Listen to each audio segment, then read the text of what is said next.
दोस्तों, central government का notification है, परमानेंट वैकेंसीज है, ऑल इंडिया कैंडिडेट एलिजिबल है अप्लाई करने के लिए। असिस्टेंट रजिस्ट्रार की जो वैकेंसीज है, डेपुटेशन और कॉन्ट्रैक्ट बेसिस पर वैकेंसीज आई है। ओनली एक वैकेंसीज है। जूनियर असिस्टेंट की परमानेंट बेसिस पर वैकेंसीज आई है, इसमें भी एक vacancies all India candidate general category से अप्लाई कर सकते हो। डेपुटेशन एंड कॉन्ट्रैक्ट बेसिस इसलिए है, अगर कोई कैंडिडेट डेपुटेशन बेसिस पर अप्लाई नहीं करता है, उनको लगता है कि सैलरी का पे लेवल कम है, तो कॉन्ट्रैक्ट के लिए कैंडिडेट हायर किए जाएंगे।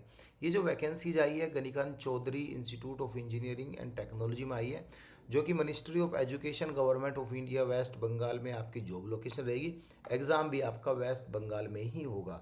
सो गाइज, ये वैकेंसीज नॉन टीचिंग की वैकेंसीज है।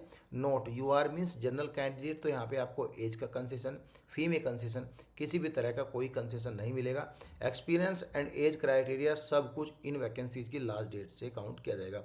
अब यहाँ पे इसका जो पे लेवल है वह 7th CPC, और गाइज यहाँ पे 10th पे लेवल की सैलरी रहेगी। लगभग जो आपकी सैलरी होगी 1 लाख के आसपास सैलरी होगी। अगर आप डेपुटेशन बेसिस पर कैंडिडेट इसका एप्लीकेशन फॉर्म फिल कर रहे हो तो आपका क्वालिफिकेशन ये रहेगा। अगर आप कॉन्ट्रैक्ट बेसिस पर अप्लाई कर रहे हो तो आपका क्वालिफिकेशन ये रहेगा।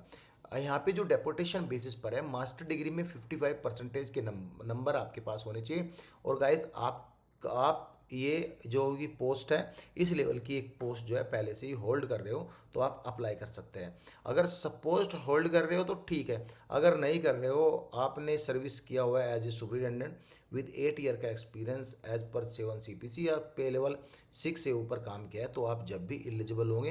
हालांकि ये डिज़ायरेबल जरूरी नहीं है। अगर आप ऑन कॉन्ट्रैक्ट बेसिस पर फॉर्म फिल कर रहे हो, सैलरी का पे लेवल आपका सेम ही रहेगा। इसमें मास्टर डिग्री किसी भी डिसिप्लिन से विद 55% नंबर आपके होने चाहिए। विदाउट एनी एक्सपीरियंस आप यहाँ पे एलिजिबल हो अप्लाई करने के लिए। जो एज का क्राइटेरिया है, डेपुटेशन पे कोई एज नॉर्म्स कंडीशन यहाँ पे नहीं है, एक लिमिटेड है नॉर्म्स कंडीशन, यानी 58 साल से नीचे ही होनी चाहिए। और गाइज, एज क्राइटेरिया बाकी जो कॉन्ट्रैक्ट बेसिस पर है उनके लिए 35 साल से नीचे होनी चाहिए। जूनियर असिस्टेंट जो लेवल 2 की सैलरी मिलेगी, लगभग 40,000 के आसपास सैलरी रहेगी।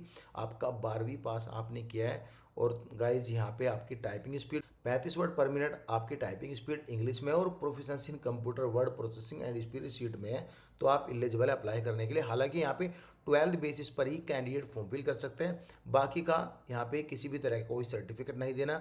डिज़ायरेबल यहाँ पे ये स्टेनोग्राफी स्किल जरूरी नहीं है, आपको आना या ना आना वो एक डिज़ायरेबल है। आएगी तो ठीक है, प्रीफरेंस दिया जाएगा, नहीं आई तो भी आपको गाइज यहाँ पे फर्स्ट फेज़ में आपको रिटन एग्जाम तो पास करना पड़ेगा। एंड गाइज, इसमें जो एज है वह 27 साल से नीचे होनी चाहिए, लिखा है। ऑल इंडिया कैंडिडेट एलिजिबल है अप्लाई करने के लिए। यहाँ पे जूनियर असिस्टेंट के लिए ओनली रिटन टेस्ट होगा एंड गाइज स्किल टेस्ट होगा।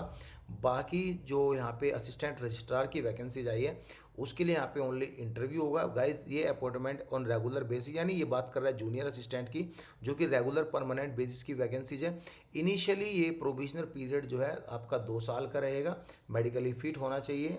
एट प्रजेंट एज जो आपकी रिटायरमेंट एज है वह 60 साल की यहाँ पे होगी, यानी 60 ईयर तक आप यहाँ पे काम कर सकते हो। अभी आपकी एज सपोज करो, एक एग्जांपल दे रहा हूँ। अगर आपकी अभी 25 ईयर है और आप अभी फॉर्म फिल कर रहे हो, आपका सिलेक्शन हो जाता है, तो यहाँ पे और 35 ईयर तक आप काम कर सकते हो। NPS का भी बेनिफिट आपको मिलेगा, नेशनल पेंशन स्कीम के थ्रू जो पैसा करता है। हालांकि पेंशन नहीं है, लास्ट में जब आपका रिटायरमेंट आपका टाइम आ जाएगा तो आपको एक अच्छा खासा पैसा मिलेगा। सबमिशन 31/8/2026 तक आप ये फॉर्म फिल अप्लाई कर सकते हो। 1500 रुपये आपको फ़ी पे करनी है इसमें अप्लाई करने के लिए। एंड गाइज, यहाँ पे education qualification and all detail self attested करना है। एंड गाइज, जो कट ऑफ डेट है वह 31/8/2026 रखी गई है। इसके जो फॉर्म है, फॉर्म ऑनलाइन अप्लाई करके इसकी हार्ड कॉपी भेजनी है। इस एड्रेस पर इसकी हार्ड कॉपी भेजनी है। हार्ड जो है 15 सितंबर 2026 शाम के 5 बजे तक पहुँच जानी चाहिए during the working hour. And guys, यहाँ पे बस यही सब कुछ दिया गया, खास कुछ भी नहीं है इसमें। एंड गाइज, कुछ भी डाउट हो तो आप कमेंट कर सकते हो। Thank you.